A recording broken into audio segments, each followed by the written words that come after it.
Welcome to the Explainer. Today, we're going to dive into the really unique world of platform product management. See, this isn't about just building a single product. It's about building an entire economy. Okay, so what's the real difference here? Well, think about a traditional product. It's kind of like a one-way street, right? It solves a problem for one user. But a platform, that's a totally different beast. It's more like a bustling intersection, connecting totally different groups of people. You've got Uber connecting drivers and riders, Airbnb linking up hosts and guests. The whole game isn't about making a thing, it's about making connections happen. And you know that one little distinction? It changes everything.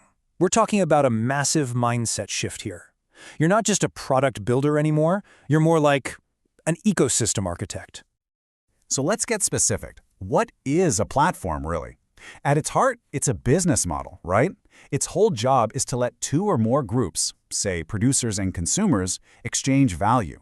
It's not just a piece of software. It's a connector, a marketplace, a stage where other people can come together and create value for each other.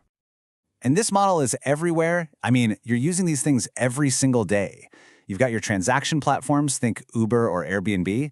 Then there are innovation platforms like Apple's iOS, which is basically a playground for developers to build apps. You've got content platforms like YouTube and Spotify, and of course, social platforms like LinkedIn or Facebook. Each one is built on the same core idea, just connecting different groups in its own unique way. Okay, so what's the magic behind these platforms? How do they get so big so fast? Well, it all boils down to one single powerful concept: the network effect. This is the secret sauce, the engine that fuels their absolutely explosive growth. It works like this beautiful, self-reinforcing loop. They call it the flywheel.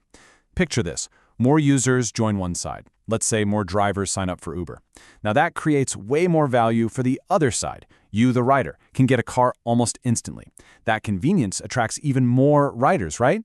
And guess what? All those new riders make the platform super attractive for even more drivers to join. The flywheel just starts spinning faster and faster, and boom, the platform's growth goes exponential. But here's the catch, and it's a big one. This incredibly powerful engine can also slam into reverse. If one side of the network starts to thin out, like you open the app and can't find a single car, the platform suddenly becomes useless for drivers, so they leave too. And this is what everyone fears, the dreaded death spiral. The whole ecosystem just collapses in on itself. Okay, but for this amazing engine to even get started, you need some fuel, right? So how in the world do you get that flywheel spinning when literally no one is on your platform yet? It's like opening a brand new store with absolutely nothing on the shelves and no customers waiting outside. It's a huge problem. And this has a name. It's the famous cold start problem. I mean, think about it. Why would you, as a rider, download an app if there are 0 drivers on it? And why would a driver bother signing up if there are no riders to pick up? It's the ultimate chicken and egg scenario. So how do you crack this nut? Well, thankfully, there are some pretty clever strategies. You could start super small in one very specific niche. Or you could even create the supply side yourself at the beginning. But here's a really smart one. Offer value that has nothing to do with the network yet. A perfect example is Airbnb in its early days. They offered to send a professional photographer to host apartments for free. Think about that. It instantly made the listings look amazing and gave hosts a huge reason to join, even before there were tons of guests booking. They basically solved a real problem for one side of the market first to attract the other. Okay, so let's say you've solved the cold start problem. The flywheel is spinning, things are growing. Great. But now, the job completely changes. It's not about starting it anymore. It's about steering it. And that means focusing on governance and the right kinds of measurement to keep the whole thing healthy and balanced. And this is where the role of the platform manager gets really interesting. You're less of a traditional product manager and more like an economist or even a city planner. Seriously. You're not just designing an interface or building a feature. You're designing an entire market. You're setting the rules of the road and creating the incentives to make sure the whole system works for everyone. And just like a real economy, you can't use the same old metrics. Traditional software metrics just don't cut it. Instead, you're looking at things like liquidity, which really just means, can people find what they're looking for fast? Or time to match. How quickly can a rider get connected with the driver? These are the vital signs that tell you whether your market is actually healthy and functioning. But look, numbers and metrics only tell you part of the story. The real, invisible currency of any platform is trust. The second users feel like the system is unfair or maybe unsafe, they're gone.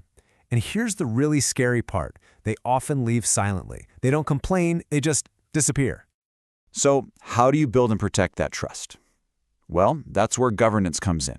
It's like a toolkit with a bunch of different strategies. You've got algorithms working behind the scenes, doing things like content moderation to keep things safe. You've got clear, policy-based rules, the terms of service we all click agree on.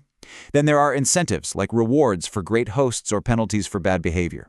And of course, the ones we all use, the user-driven systems. I'm talking about the rating and review features on Uber or Airbnb. That's what builds trust between two total strangers. So all of this, it leads to a completely different kind of role for the product manager. It's a whole new way of thinking that goes way beyond just building features. Let's just look at this side by side. It's pretty stark. Your traditional PM, they're focused on a feature roadmap, trying to solve problems for one type of user. But a platform PM, they're obsessed with the health of the entire ecosystem. They have to balance the needs of multiple, sometimes competing groups. And their focus isn't just on capturing value for the company, it's on enabling others to create value. What this really means is that a platform PM has to wear a ton of different hats. One minute you're a market designer, the next you're an ecosystem architect, and then you're the guardian of the platform's rules. It is such a unique role, sitting right at this crazy intersection of economics, human psychology, and of course, technology. And here's the bottom line. A platform's success isn't measured by its own features. No way. It's measured by the value and success that others create on top of it. I mean, think about the Apple App Store. Is it successful because of Apple's handful of apps? Of course not. It's a juggernaut because of the millions of incredible apps built by everyone else. And that really brings us to the core idea I want to leave you with. Managing a platform isn't about shipping the next feature. It's about shaping an economy. It's a really profound shift in how we think about building products. So the final question isn't just, what's the next big platform? It's, what kind of world will that platform create?